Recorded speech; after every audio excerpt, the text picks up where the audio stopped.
Konnichiwa Nakama, I'm your host, Locum23. You're joining me for Choices of Stories You Play, Rules of Engagement, Book 1, Chapter 4, Diamond Edition.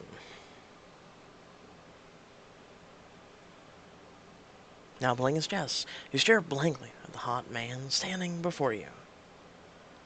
I'm your boss. Wait, what? I thought you were just some hot guy on the cruise. You're not exactly who I expected either. I was hoping for someone a little more professional. Well, I'm so sorry. I had no idea. I'm like a man in charge. Um, I'm so sorry I had no idea. Maybe we can pretend I never said anything? Ahem. Yes, it was an honest mistake. Let's move on. Boss accepted your apology this time. Blake turns to the other employees who have gathered around. Before I hand out assignments for the day, I want to remind everyone that our guests are our top priority. High-quality service goes beyond merely cooking food and washing dishes. It's the plating of chocolate souffle, folding napkins, just so, offering the perfect wine pairing for the crispy sea bass. As Blake continues talking, you lean over and whisper to Carter. Why didn't you warn me he's the boss? Honestly, I want to see how you would go, how far you'd go. Clarity. Not cool. I know we just met, but you can't hang me out to dry like that. I didn't mean to... Above all, high-quality service means providing an experience that will keep the client returning for more. Is that understood, Carter? Yes, sir. Now, if you're done chatting, you're on deck duty. We're catering a luau party up there, so make sure the guests are entertained. Everyone begins to disperse as they get their assignments. Carter picks up a couple of bottles of chilled champagne, then heads towards the deck. Don't abandon me! You'll be fine. I'll check on you later, okay? After giving assignments to every other staff member, Blake finally turns to you. Since it's your first day, you're on dishwashing duty. Blake grabs a pair of yellow rubber gloves from a nearby counter and holds them out to you. I should accept the gloves. You take the gloves without complaint. I half expected that to be more difficult. I may not look it, but I'm trying to be professional. Good. So we're clear, the captain made me take you on as a favor. I'm not going to give you any special treatment. I had to hire you, but that doesn't mean I can't fire you. Yeah, I get it. Good. Now, get to work. Soon you're alone in the kitchen. You look at the mountain of dirty dishes next to the sink. I guess I should try to focus. I can't get fired on my first day. What would Nana say? You grab the commercial sink sprayer and start washing a long serving dish. But as you try to turn it over, you lose your grip and it falls in the sink with a splash. Oh, crap. As you reach into the murky, soapy water for the dish, you can hear the music from the party drifting through the kitchen door. I wish I was out there. Just then, the door opens, and Blake and Carter walk into the kitchen, deep in discussion. It's not going so well, sir. People are getting restless. There's no pleasing entitled college kids with rich parents. What should I do? I've already sent more champagne out. Here, take a tray of escargot. Carter grabs a tray and heads back to the party. You dry your hands on a towel and sidle over. This could be my chance to have fun and impress my new boss. Hey, if the party's not going well, I could help with that. Are you serious? You hear that? What? I don't hear anything, just the party music. Exactly. That party is like one Sarah McLachlan song away from being as dead as a funeral. A tray of escargots going to tank what's left. They're college students, not gourmet food critics. Trust me, I know what it'll take to turn this around. You said the guests are most important priority, and it's our job to make sure they're having the time of their lives. Right now, that means getting them to loosen up and enjoy this party. And you think you're up for the task? I'll get this party started. I was born for this, as music blares my eardrums. Grapple. And fixed, now that my ears are not bleeding. I was born for this. I'm impressed that you took the initiative. Fine. Yes, and you won't regret it. That remains to be seen. You pull off the rubber gloves and rush outside before Blake has time to change his mind. Like a pro, you impressed your boss. You step out on the deck, head thrown back, feeling the sunshine warm on your cheeks. Freedom! Hey, what are you doing up here? Did you organize a prison break? Something like that. You look around the deck. There are a few guests mingling here and there, but overall the mood is subdued. Even the DJ is playing muted music. I've had dental appointments more exciting than this. No one's even in the pool. Yeah, this party's a disaster. So much for getting a big tip out of this. Never say never. Come on. Grab Carter's arm and drag him over to the DJ. You pass by a blonde woman in pink. Yawn.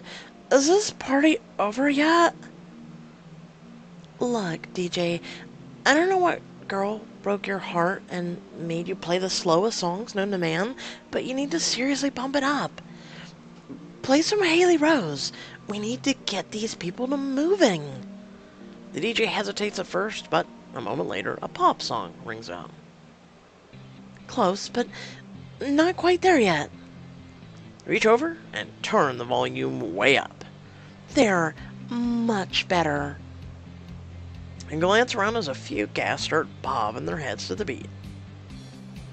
Song is my jam.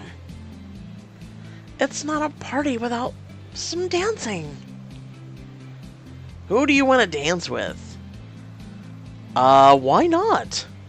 You walk over to the young woman and offer her your hand. Dance with me?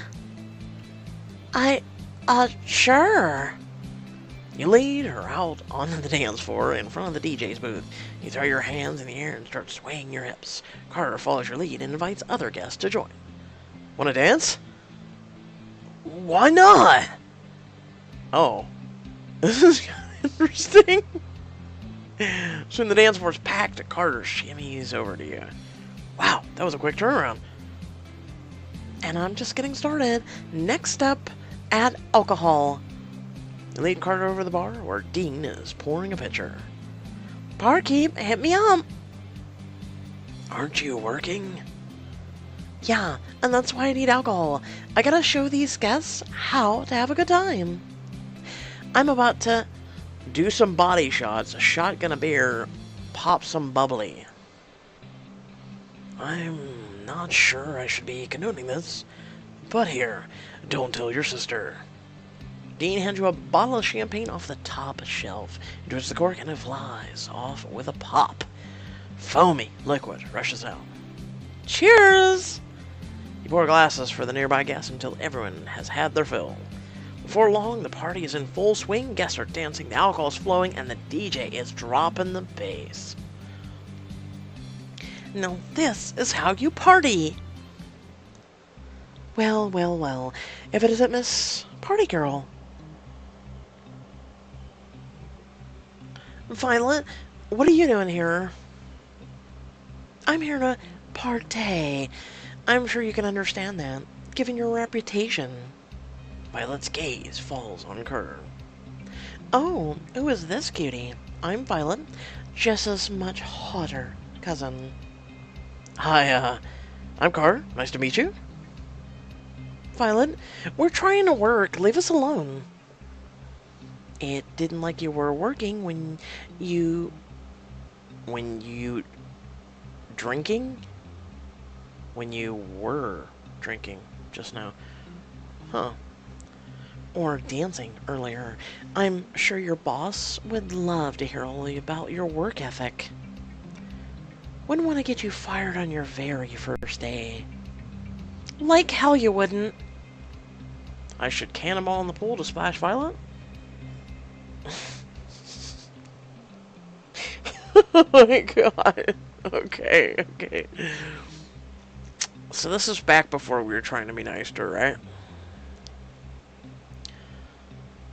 Cannonball into the pool to splash Violet. I don't think that's gonna go over very well. Push Violet in the pool. Before you think twice, you push Violet into the pool. Ah! What the hell, Jess? Oops, my bad. You're gonna regret this. I'm gonna go straight to your boss and get you fired and... Before she can finish, other guests start jumping in the pool. You get splashed, but the water doesn't bother you. Cannonball! This isn't over. Furious and soaking, Violet stalks away, and you can't help but laugh at the sight. Later, Carter offers you a towel. That was amazing. You're a real force of nature, Jess. I heard some of the guests talking. This is the most fun they've had all cruise. And this is just how I party at work. You should see me when I'm off at the clock. Is that an invitation? Maybe, if you think you can keep up with me.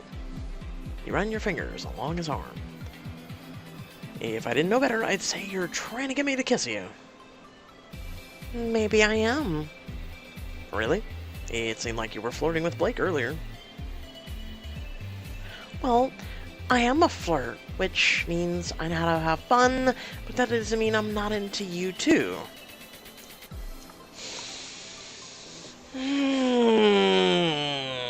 She seems like the type. I'm the MC, because I don't give a shit about Jess's decisions.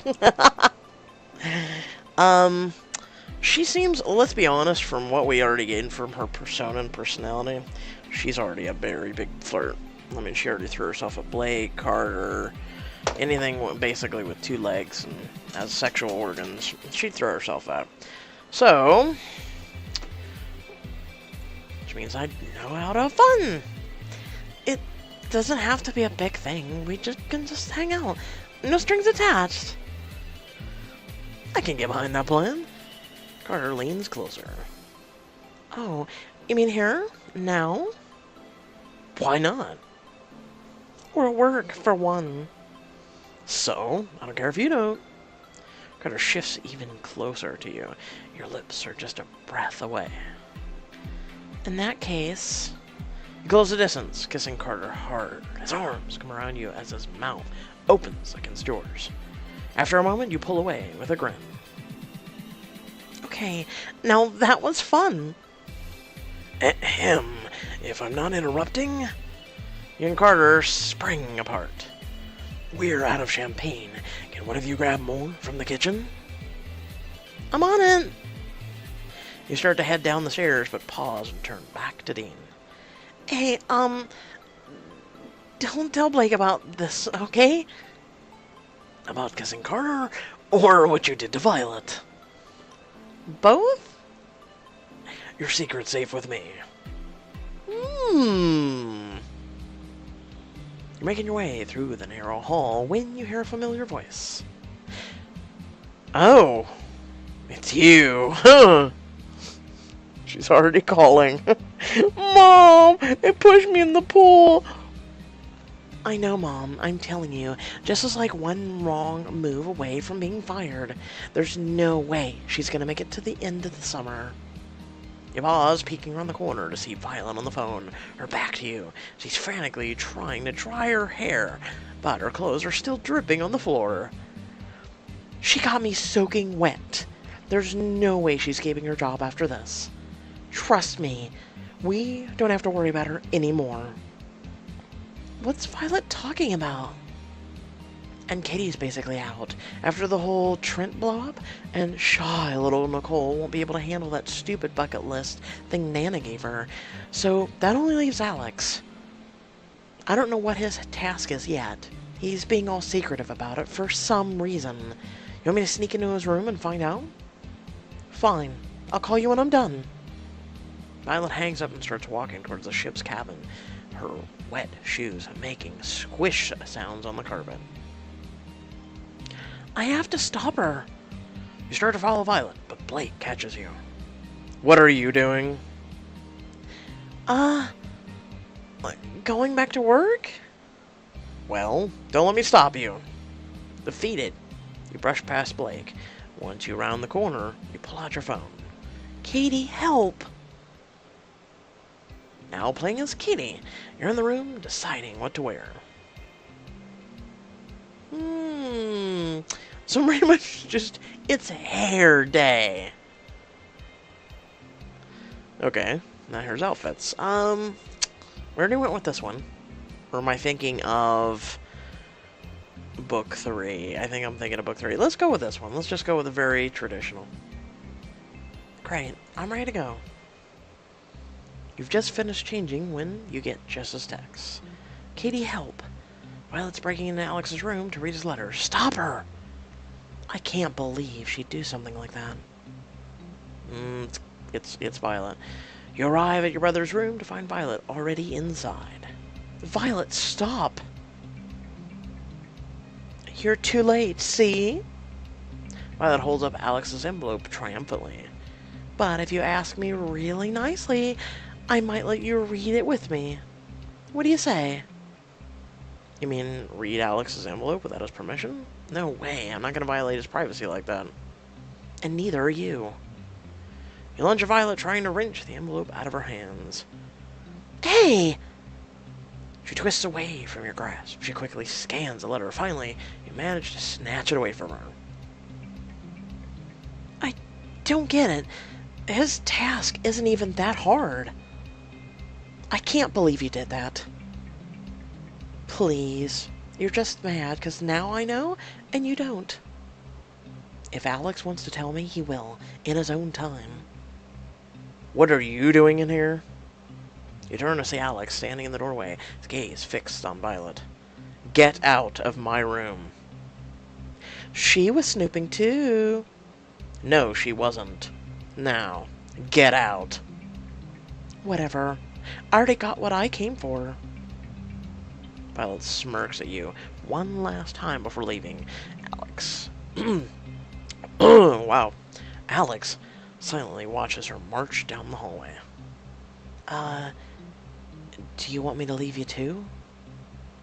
No, you can stay. And thank you for trying to protect my privacy. Are you okay? No, I'm not. I don't think I'm gonna be able to fulfill my inheritance task. Alex hands you the letter. Alex, my only grandson, you work far too hard. I hope you will take the opportunity on this cruise to spend more time with your loved ones, including your wonderful girlfriend of 2 years. To get your inheritance, you must take Elena Sanchez on dates every Friday night for the duration of the cruise. Okay, I'm confused. This seems pretty easy. What's the problem? The problem is, Elena isn't actually my girlfriend. Will Alex be able to claim his inheritance? Check out on the next chapter to discover the truth about his relationship with Elena. Did I mention Violet's a bitch? Alright, well, I hope you did enjoy the video. Feel free to leave a comment, whether you did or didn't. Criticism is always welcome. Also, feel free to like and share the video if you did enjoy it. Otherwise, feel free to head down the description down below where you can find links to either my social media or links to support my content if you do choose so. Otherwise, until next video, stay well, stay awesome, and I'll catch you all in the next video. Peace.